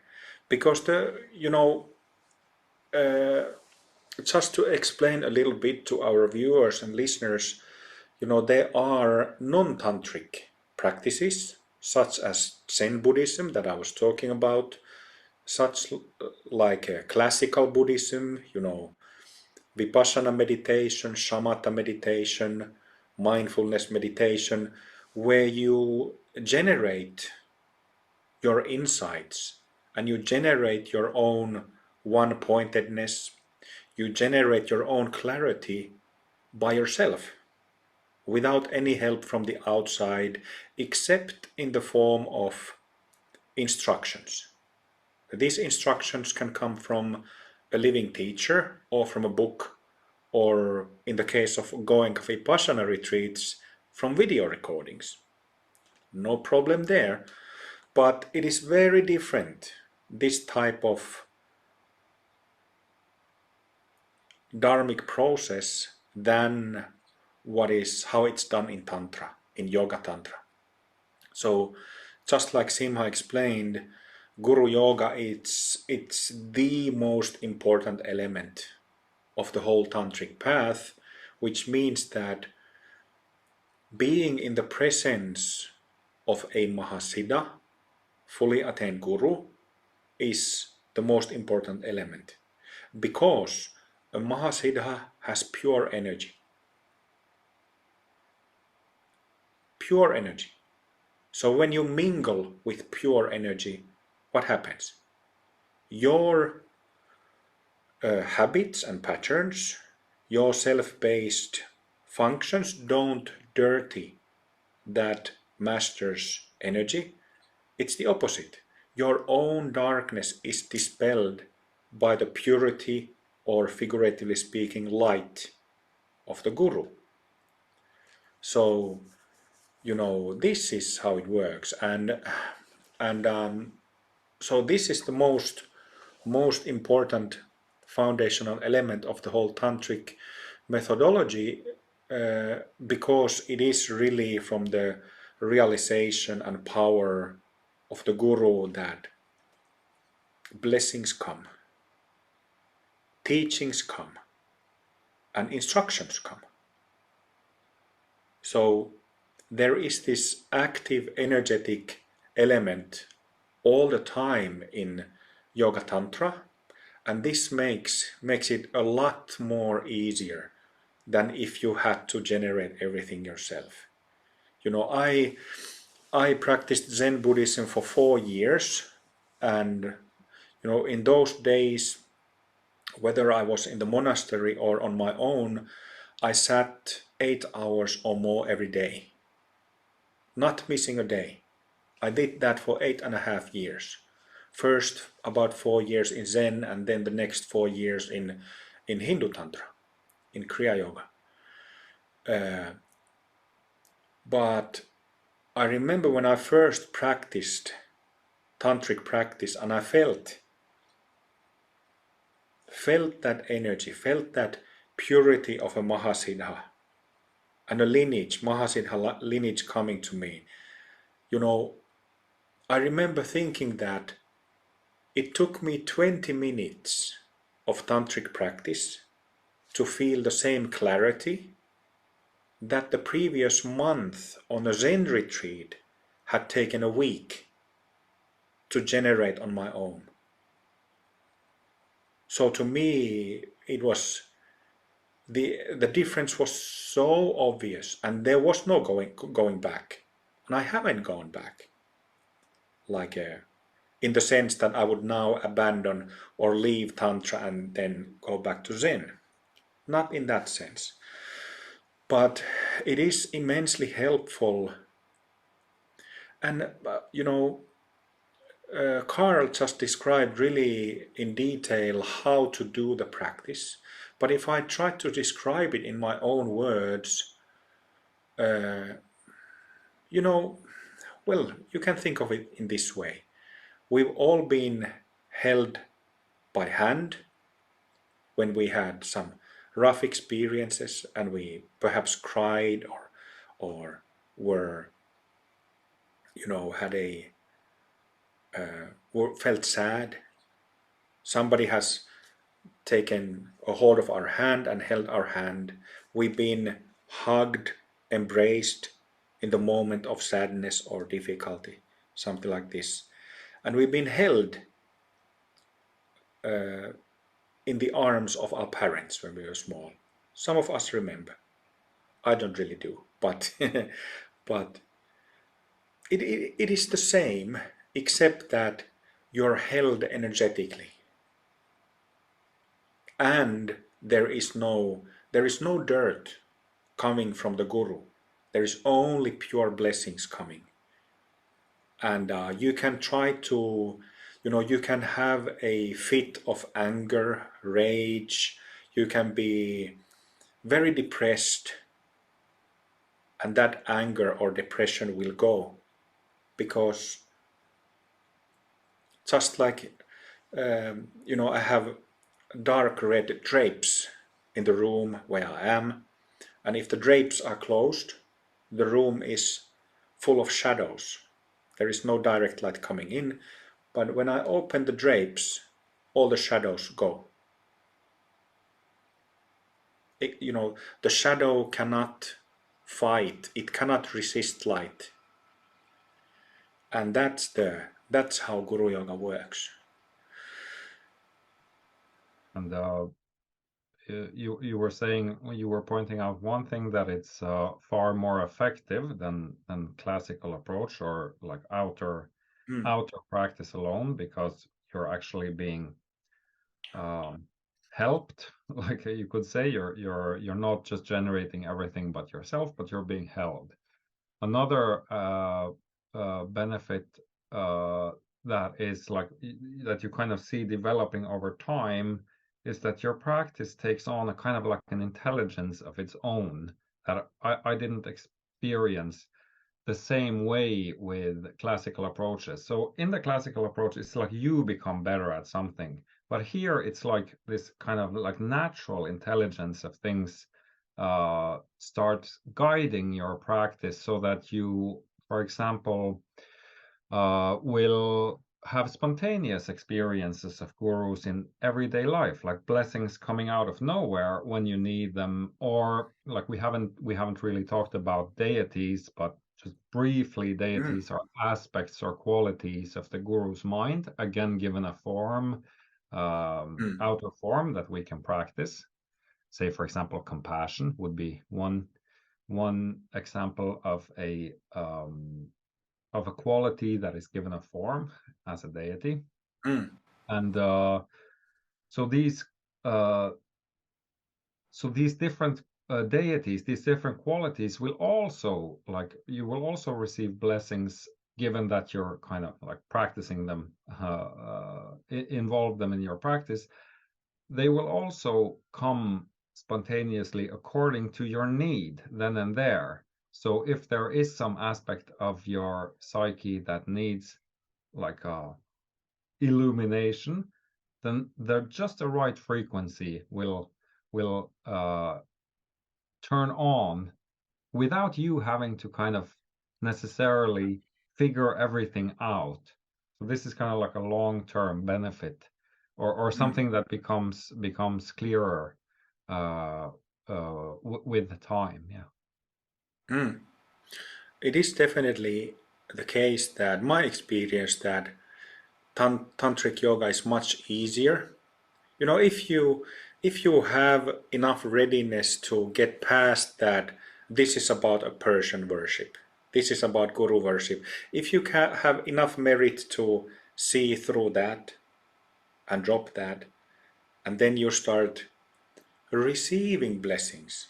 You sincerely ask, invite any Mahasiddha guru.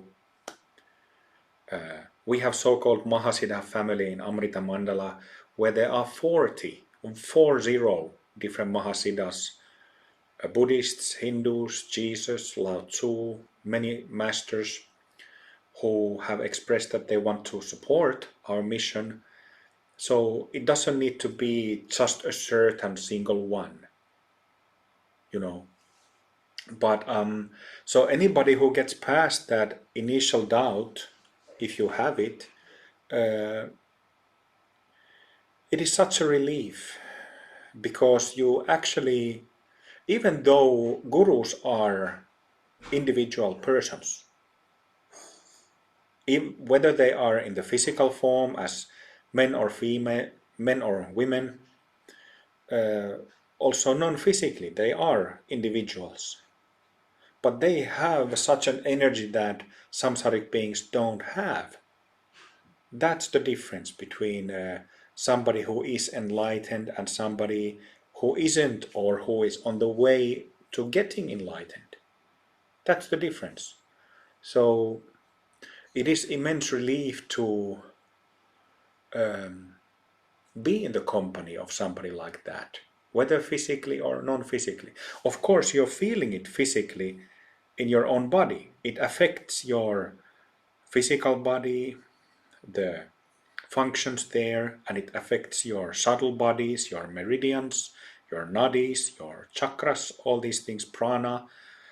Of course, even though you're inviting a non-physical guru to you. But what Simha was saying, that after a little time of practicing Guru Yoga, inviting the blessings, it kind of, it kind of sounds a bit off if I say that it takes a life of its own, but you know, your own basic nature, your own Buddha nature becomes experienced and recognized in your being, and this means that you grow, you become strong in that recognition, knowing yourself as a Buddha. So, you know, you grow into that, and this in that process one can have intuitions, receive blessings spontaneously, all these things. I'm not talking about that, you know, you leave your body, or you start seeing ghosts, or you start having telepathic stuff. Nothing that weird stuff. I'm talking about only about the good stuff. You know? It's like the everyday ordinary life becomes integrated in your practice, and I think Exactly. that's it. So it's not outside of, you know, we're like, you're still a completely normal person. It's just that tantra, that energy enters it, that clarity, Yeah. essentially the clarity of your very own mind enters all aspects of your life. And I think that, like, another benefit that I noticed, like, one, I think uh, I was mentioning this I was interviewed by Chris the other day, Yeah. episode coming out soon. And I was saying, like, when I first discovered Guru Yoga, it felt like some like I've been wanting, I've been needing, or like Yes. there was some lack in my life, like some hole that was filled by the Guru. And I've contemplated, you know, one aspect of that was a there was like a point, like a direction to channel my own devotion, like practice devotion. So that's one aspect. But it's also that in um, the guru is a constant, like it's a constant in an otherwise completely fleeting everyday life. So in the conditioned everyday, like experience of conditioned Yes. everyday mind, everything is kind of like changing all the time, and there is no constant factor there, no constant like harbor of refuge.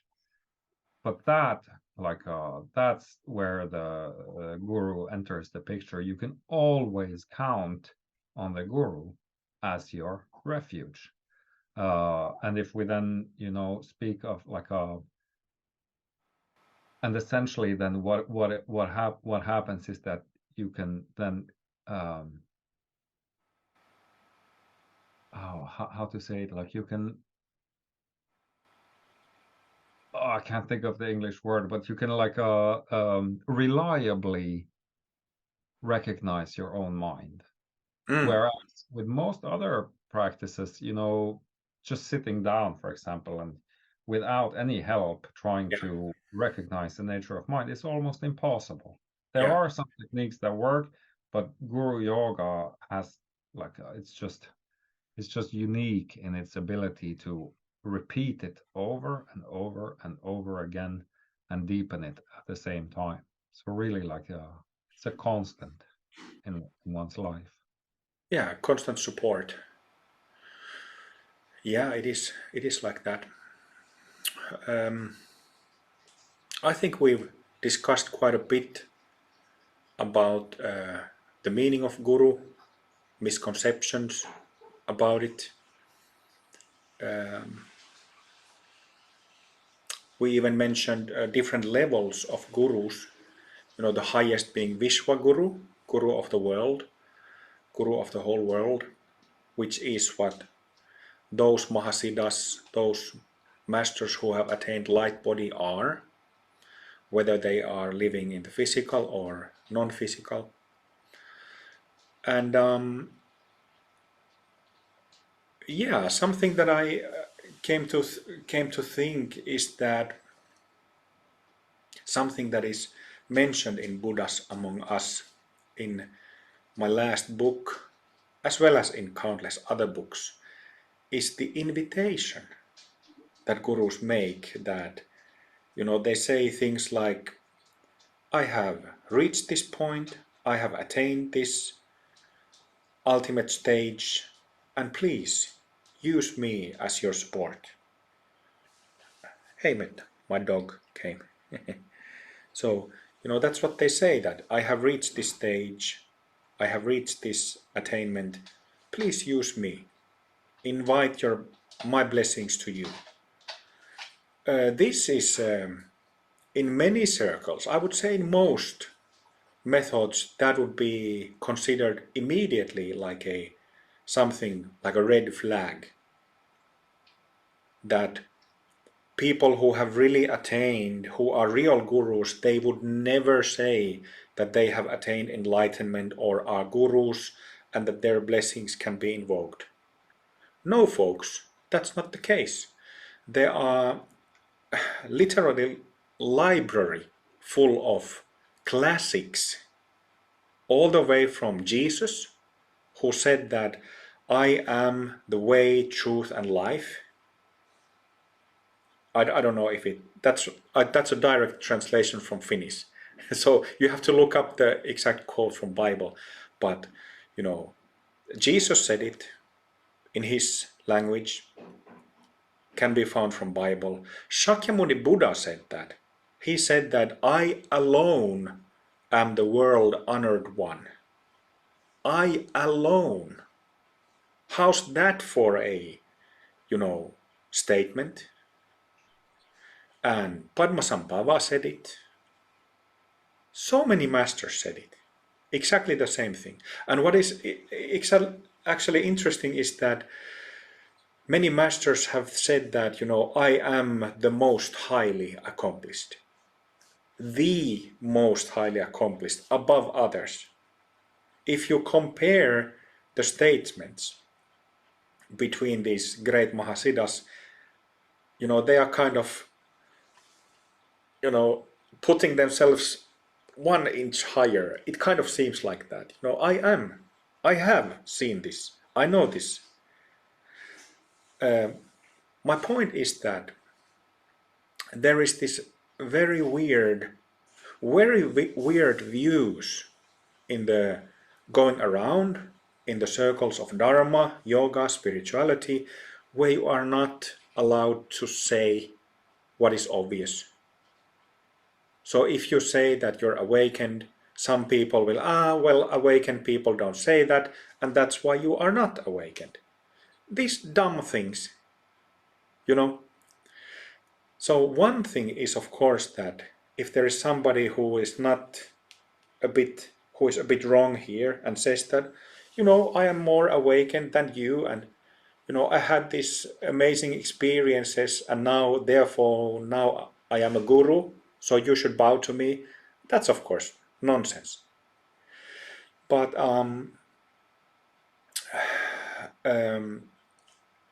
so there are these really strange habits that the world Dharma culture has collected, but since 2,500 years ago, it has been a tradition that if you have attained something, you would say that you have attained, and it would not be a problem.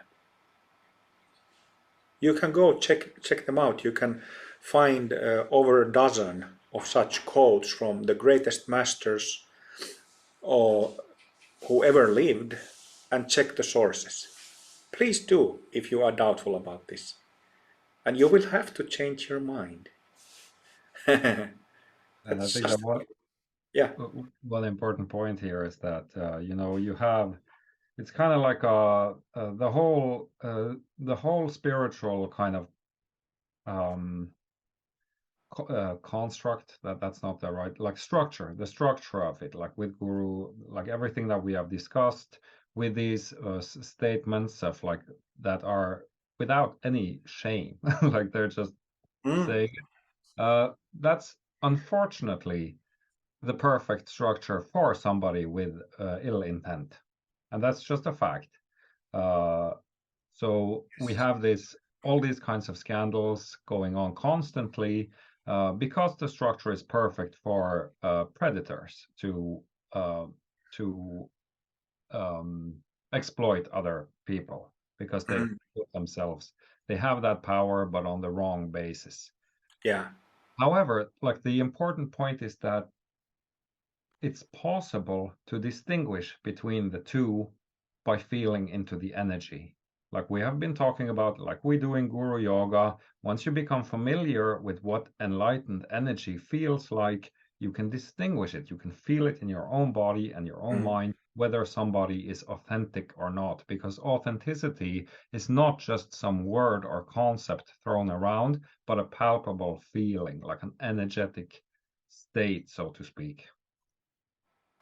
One thing that in relation to that, when I have felt, when somebody has been presented as a genuine guru who has been endorsed by who have been endorsed by other peers, lamas, but if you know how to tune in, if you just feel the energy, man, it's pretty quickly obvious if you have a bad apple who you're dealing with. I could have, just as a pragmatical statement, somebody who has some sensitivity and how samsaric energy feels like and how pure energy feels like, you can quickly find out that there's something wrong here.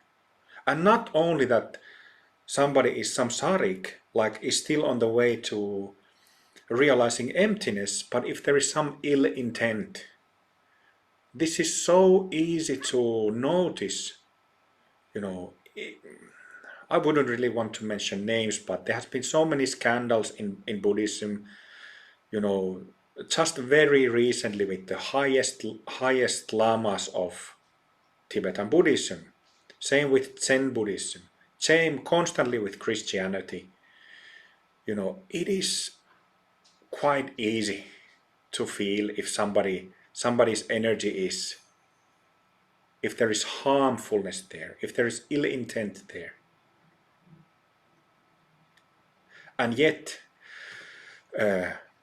people maybe they don't know about this. Well, some do. Some people automatically, naturally kind of, well, this person doesn't feel right, so I go. But most people are impressed by resumes, by endorsements given by other priests, popes, lamas, rinpoches, his holinesses, whatever. And one thing that I do find problematic is when some lamas who turned out to be really bad and exploitative, abusive, when they have been endorsed by lamas who I consider whose energy is pure. I don't understand why they didn't interfere. But maybe that's a cultural thing. But if I was in a position where I knew that I've been invited to teach at a certain location where the resident teacher had bad energy, I probably wouldn't accept the invitation in that case.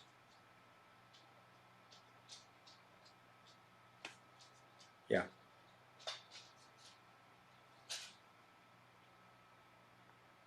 It wouldn't be really the skillful way to go there and say that, well, your lama is actually, there is the energy is not pure. That wouldn't be a skillful way to go about it, and would would upset a lot of people, but I don't know, just random thoughts. It's still what we need in all of societies, for people to actually dare to point out what's not right. You see, it's not just in Dharma. It's a different story. I'm not gonna go down that road, but it requires guts, but it's necessary. Like, truth is necessary.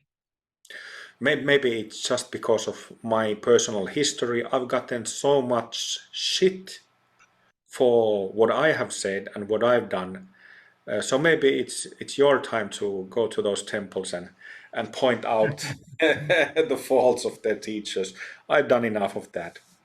And I was even trying to do it very kindly, but didn't go that well. So when people are coming after you with forks and torches and ropes to put you hanging, you might change your mind, because they still do that. You know, it was not that long ago when there was one Tibetan Lama who had different opinion about who was the genuine Karmapa. And I'm not taking any stance to who is true and who is not. I know personally who is true and who is not, but I'm not talking about this publicly, just to avoid it. But so there was a Lama who chose a different child as the reincarnation of Karmapa, and then it was different to what other lamas thought. So people came and started throwing rocks. There's a video recording of this. So they still do chase you down and beat you up, maybe kill you if they get your hands on you.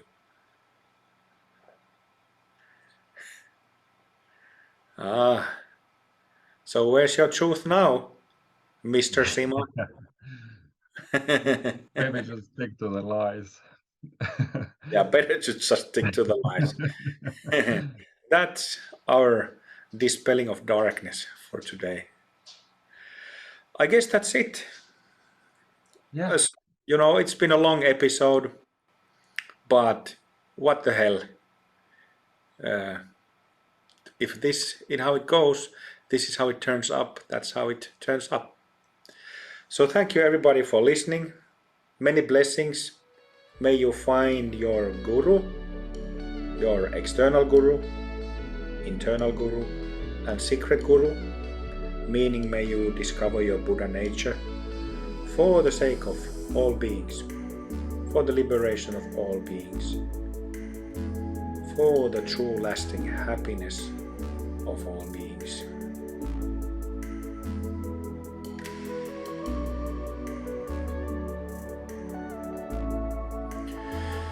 Thank you so much, and see you later.